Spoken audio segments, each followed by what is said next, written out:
Select Rectangle tool, make the fill none, and increase the stroke size, then take the copy by pressing Alt key. Now rotate it by selecting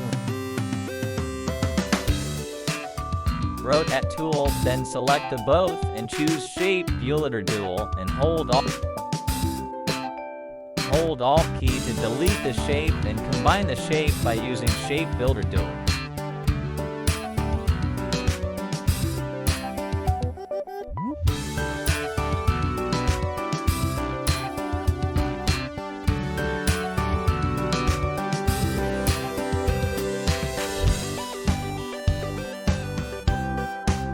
Now go to Effect, Distort, and Transform and follow the setting.